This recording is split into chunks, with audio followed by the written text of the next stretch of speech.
I'm Lucas, 32M, and I've been estranged from my father Richard, 58M, and stepmother Rebecca, 52F, for the past 14 years.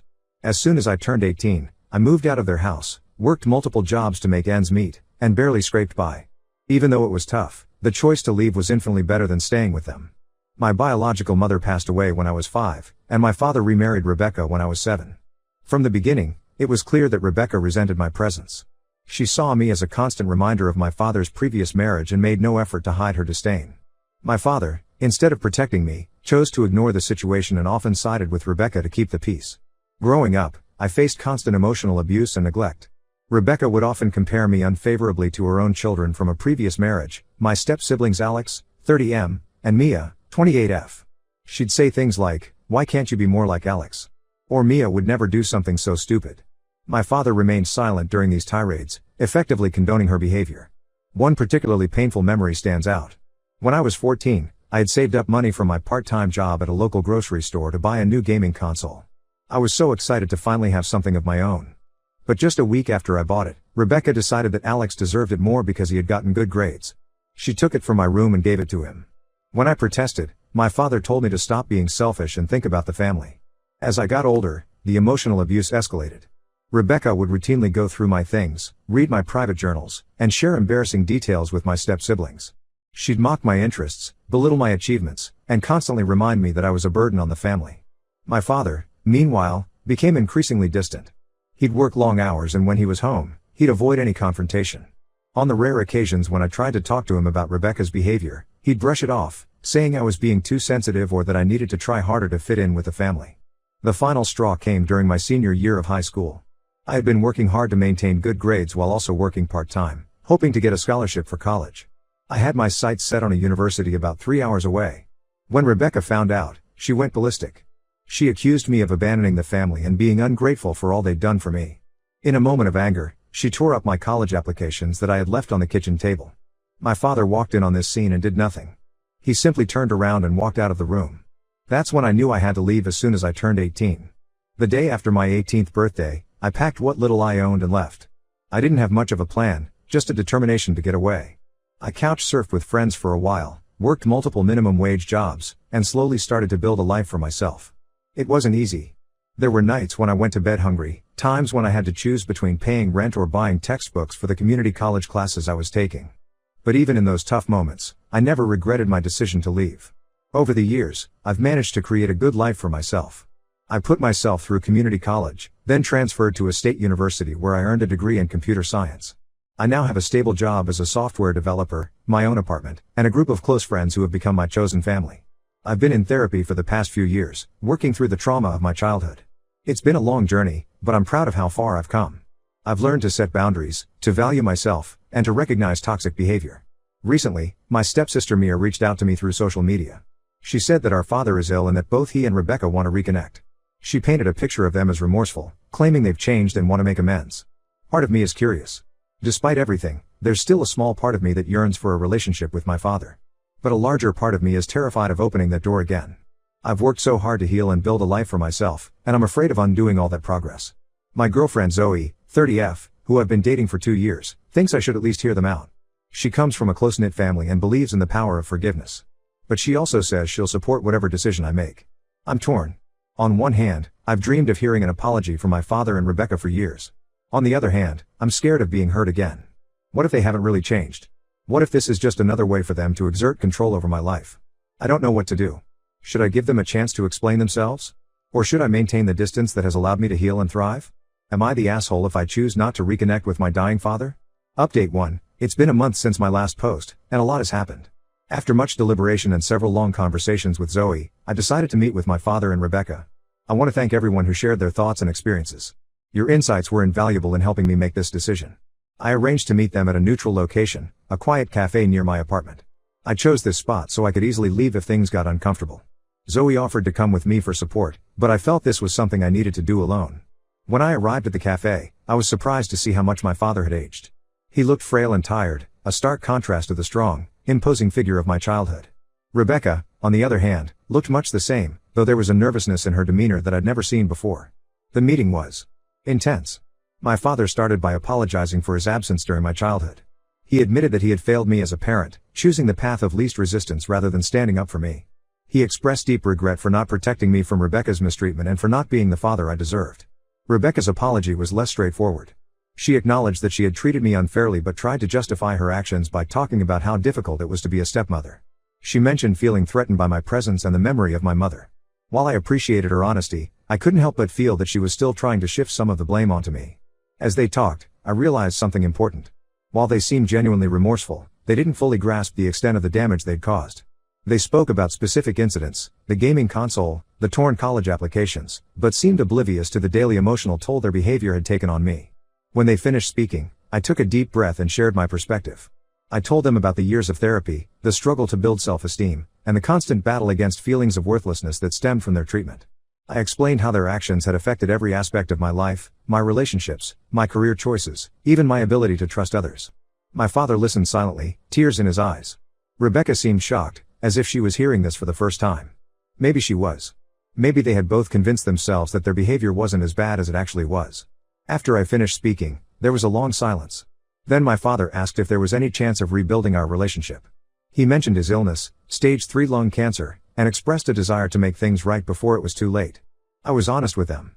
I told them that while I appreciated their apologies, I wasn't ready to welcome them back into my life. The trust that had been broken over years couldn't be repaired in a single conversation. I explained that I needed time to process everything and that I couldn't promise anything. They seemed disappointed but understood. As we were about to leave, Rebecca handed me an envelope. She said it contained letters from both of them, explaining their perspective on what happened and their hopes for the future. She asked me to read them when I felt ready. I left the cafe feeling emotionally drained but also strangely relieved. For years, I had imagined this confrontation, and while it didn't go exactly as I had envisioned, it felt good to finally say my piece. When I got home, Zoe was waiting for me. I told her everything that had happened. She listened patiently, offering comfort and support. The envelope from Rebecca sits unopened on my dresser. I'm not sure when I'll be ready to read its contents.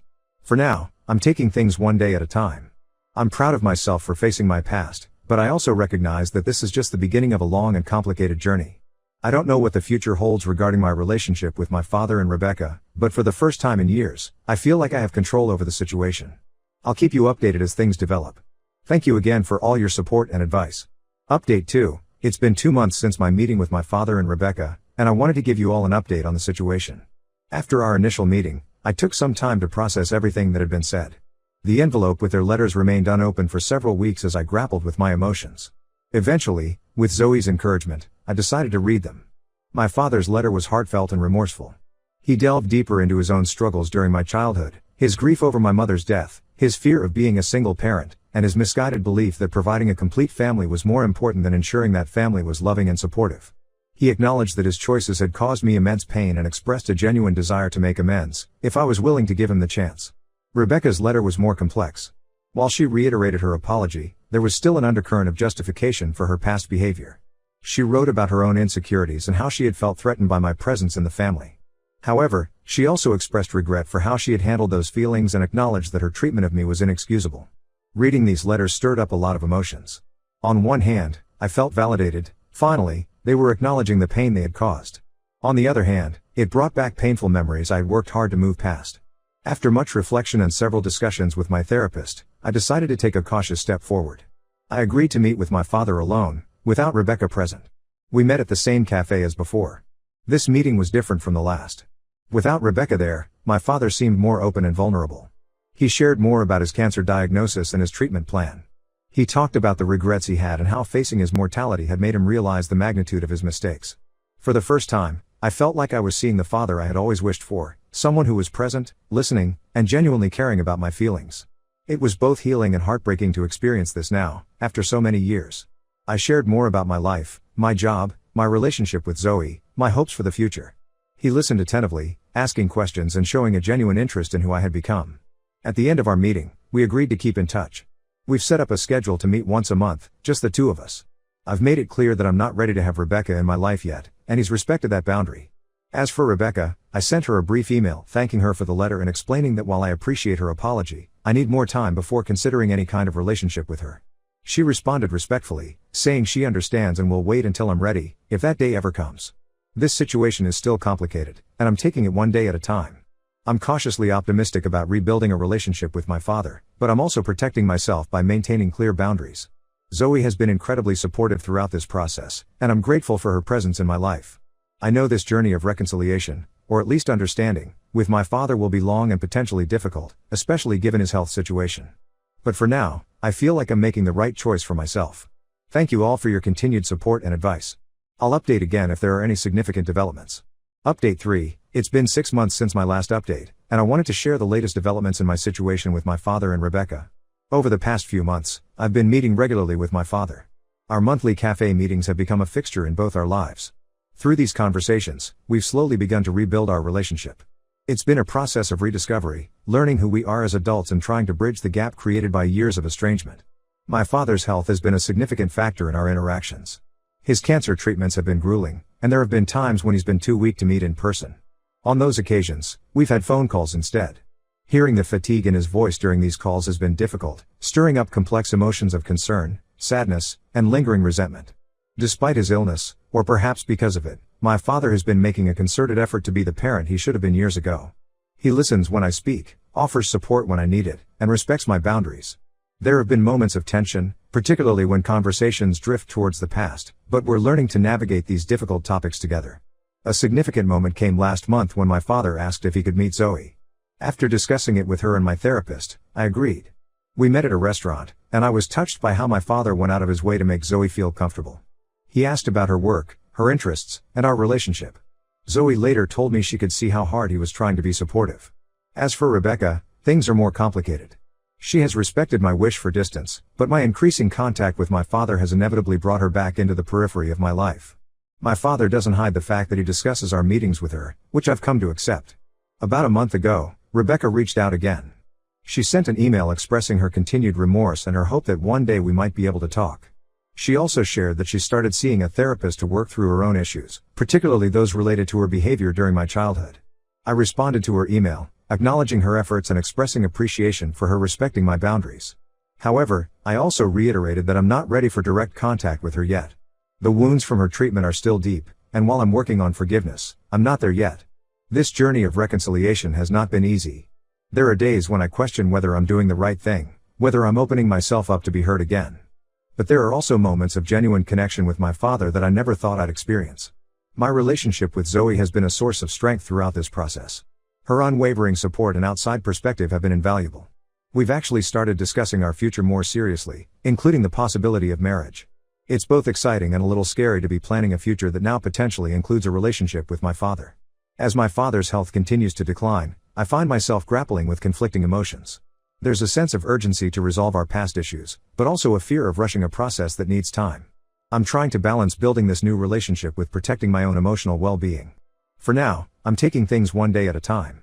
I'm cautiously optimistic about my relationship with my father, guarded about any future interactions with Rebecca, and deeply grateful for the support system I've built for myself. Thank you all for your continued support and advice throughout this journey. I'll update again if there are any significant changes. Update 4, it's been a year since my original post, and I wanted to provide a final update on my situation. Sadly, my father passed away 2 months ago. His health had been declining rapidly over the past few months, and despite aggressive treatment, the cancer ultimately proved too much. I was by his side when he passed, along with Rebecca and my step-siblings.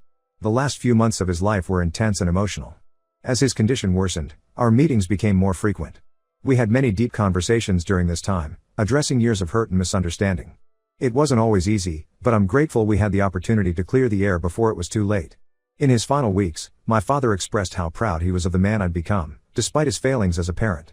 He also made a final request. He asked me to try and make peace with Rebecca. Not for her sake, he said, but for my own. After my father's passing, I took some time to reflect on everything that had happened over the past year. The journey of reconciliation with my father had been challenging but ultimately healing. It allowed me to let go of some of the anger and resentment I'd carried for so long. With this in mind, and honoring my father's last wish, I decided to have a conversation with Rebecca. We met at the same cafe where I'd first reunited with my father a year ago. The conversation was difficult and emotional. Rebecca apologized again for her past behavior, this time without any justifications or excuses. She shared that she had been continuing her therapy and had come to fully realize the impact of her actions on me. She expressed deep remorse and a desire to make amends, if I was willing to give her the chance. I was honest with her about my feelings. I told her that while I appreciated her apology and the steps she had taken to change, the hurt she had caused ran deep. I explained that I wasn't sure if I could ever have a close relationship with her, but I was willing to try and move forward in a cordial manner. We agreed to take things slow. For now, we're keeping our interactions limited to occasional emails and maybe a coffee meetup every few months. It's a small step, but it feels like the right one for me at this time. Throughout all of this, Zoe has been my rock. Her support and love have been unwavering. In fact, amidst all the emotional turmoil of the past year, we decided to take a big step in our own relationship. We got engaged last month. Planning our wedding has been a welcome distraction and a reminder of the beautiful future we're building together. As I reflect on the past year, I'm amazed at how much has changed. I've lost my father, but in his final months, I gained a relationship with him that I never thought possible. I've taken the first steps towards a civil relationship with Rebecca. And I'm about to start a new chapter of my life with Zoe. The journey hasn't been easy. There have been moments of doubt, anger, and sadness. But there have also been moments of understanding, forgiveness, and hope. I've learned that healing isn't linear and that it's okay to have conflicting emotions. I'm not sure what the future holds regarding my relationship with Rebecca or my step-siblings. But I do know that I'm in a much better place emotionally than I was a year ago. I've made peace with my past in ways I never thought possible, and I'm looking forward to the future with optimism. To everyone who has followed my story and offered support and advice along the way, thank you. Your words have been a source of comfort and guidance throughout this challenging year. As this chapter of my life closes, I feel ready to embrace whatever comes next.